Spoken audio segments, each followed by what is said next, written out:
Welcome back, you guys. My name is Legit Lee, and today I just wanted to show you what I was able to do.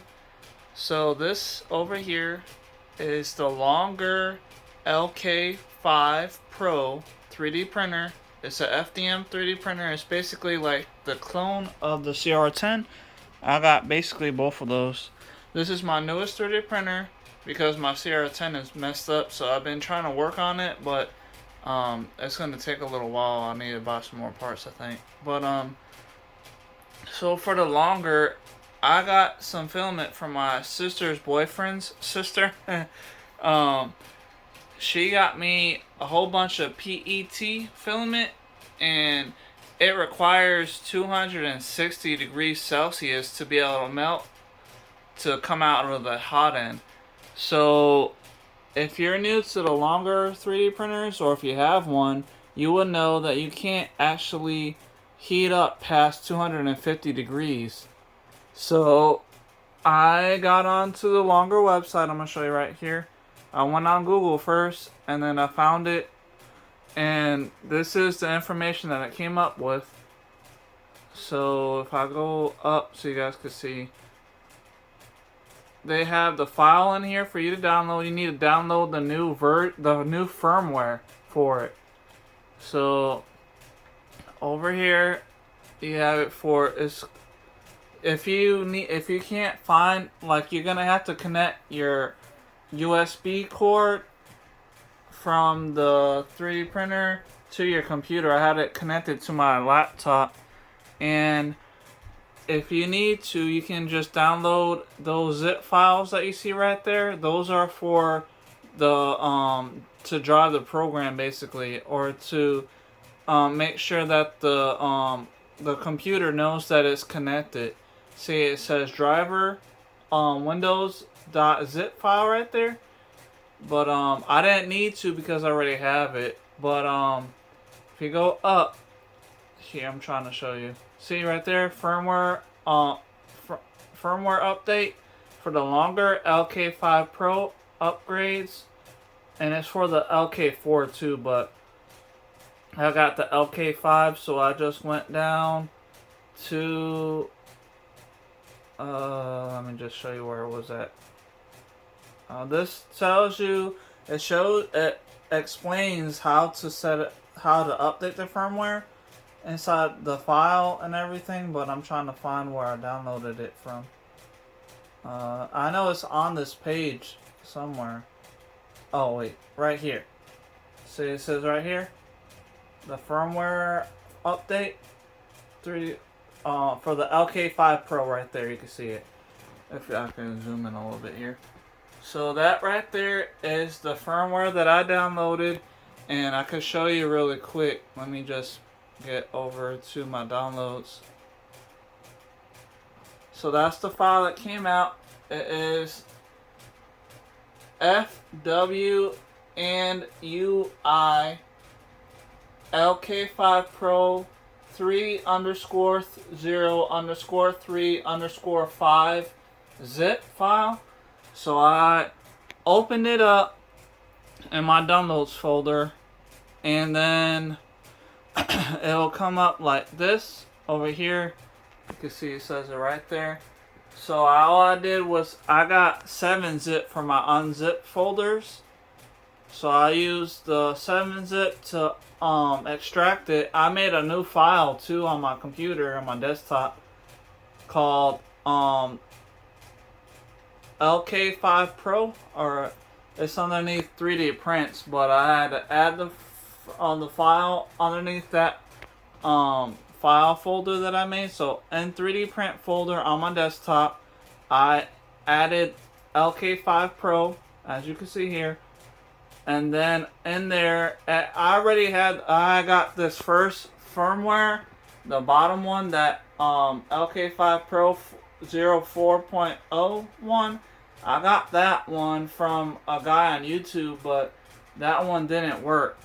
So like, I got the newest one that I just showed you a second ago. So I made a new folder just to put it in there. So I named it firmware, and there you can see it says FW and UI underscore lk5 pro underscore, oh wait, no, lk5 underscore pro underscore 0 underscore 03. Oh no, that's pro underscore 0 underscore 3 underscore 5s 5c. So I got that one, and when you know where you have your firmware at, you're gonna have to go to Kira. So I have Ultimaker Kira open over here. So then you're gonna have to go to settings when you have it up, and then you're gonna go down to printer, and then scroll over and go down to manage printers, and then you'll just go to update firmware. So you'll click on that, and then once it's ready, you have to make sure your computer is connected with the USB cord to the printer, and then you'll just put upload custom firmware right there. You can see it. I don't have it connected at the moment because I have my USB connected to my Raspberry Pi running Octoprint. But anyway, that's where you go. You have to just install that, and then hold on. Okay, I'm sorry about that, guys. So what I was trying to say, was that once you connect your USB cord to your longer 3D printer and plug it into your USB on either your laptop or your desktop, you'll have the ability, it'll pop up saying to upload custom firmware. See right there, it says cannot be updated because there is no connection with this printer because it's not connected. So I'm gonna close that out, but once you do, you can just go to upload custom firmware, and then you'll find the file that you just downloaded and extract it using WinRAR or 7-zip, whatever you got. And then once that happens, it'll take just a few seconds, and then the Kira Ultimaker program is gonna say that it's done, and then you can just close out when it's done uploading the firmware. And then I'm gonna show you really quick on my Octoprint. I have the file up over here, so let me just click on that. You can see right here that it is connected, and I'm able to move and do things of that nature.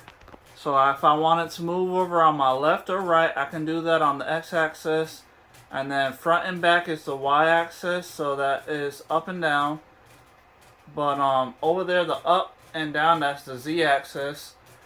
But what I'm trying to get at right now is over here, if I go to temperature settings, now you can see I already have set the temperature past 250 degrees Celsius, so now it's at 265. I put 265 just to see if it'll work, and then I'm not exactly sure how much heat for the heated bed can go up to, but I usually am around 68, so I left it at 68. But I needed to go past 250 because I have some PETG filament now. So I just wanted to see if I can make sure that it's printing out correctly and it can heat up and extrude out the filament properly. But as you can see, I was able to set up the heat to 265. You can see it right there, 265, and now it's at 264.7. It changes here and there, and there it goes 265, 265.0, 264. It's because the fan is still blowing it, but it will stay around 265 basically if I leave it that way.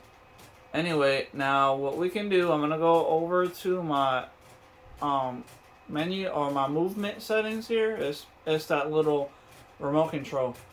So if I go over here to extrude or select tool, it's gonna be the hot end that is gonna extrude. I got it set for 100 millimeters to come out of the filament, to push out the filament.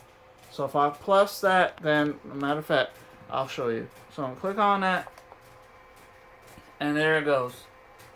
So now you can hear that it even popped a little bit. It's pushing out the filament. It's coming down out of the hot end. I had it I had the Z-axis brought up a lot so that you guys could see it coming out. But that's all off of Octoprint, which is great because I wouldn't really have to plug in another SD card or swap out the SD card that's already inside the machine that came with the machine, because if you have Octoprint, you already have an SD card inside the firmware on the Raspberry Pi. So I can automatically transfer the STL or G-code files over from Kira to my Octoprint Raspberry Pi wirelessly using the internet, so I don't have to keep on unplugging the SD card or anything like that now. And then when I'm done, all I gotta do is just delete the file that's on there. But as you can see, the filament came out. I'll do it one more time so you guys can make sure you see it's at 100 millimeters. So I'm pressing it, and there goes one little bit, and there goes some more coming out. So that is blue PETG filament coming out. And I got 3 spools of that. So like, I did test it out a little bit yesterday, but I'd rather be setting the temperature to the correct temperature because I'm trying to make sure that I can print out stuff properly like I normally do. So since this isn't PLA, because PLA is easier, but PETG uses higher temperature to print, and it, I guess, requires some stuff, but I'll be messing with it, and if I find out anything else about the PETG filament that I need to do to make it work right, I will let you guys know if you just comment down below to want to find out if there's any other information about it. But as you can see, I was able to extrude out the filament, so updating the firmware actually works, so that way I can get it up to past 250 degrees Celsius, which is already set for the 3D printer when you first buy it. So if you just update the latest firmware that I just showed you where to go to get it, definitely do that, and then you'll be able to have higher temperatures, so you'll be able to print with other types of filament other than like PLA basically. So PLA is not too extreme, but I do have some PLA. I got PETG now, and I do have ABS filament. So ABS I like because it can withstand a lot of high temperature, but that can be a problem too because it warps and it causes issues here and there. So I'm going to probably be testing out some ABS just to see if I can get this machine to be able to print that out properly too. But I'll see you guys in this video. Thank you for watching. I will see you guys next time. And if you have any questions or comments, or if you'd like to see more videos about this machine, just comment down below so I make sure I'm making it for you. Thank you for watching. I'll see you guys next time. Goodbye.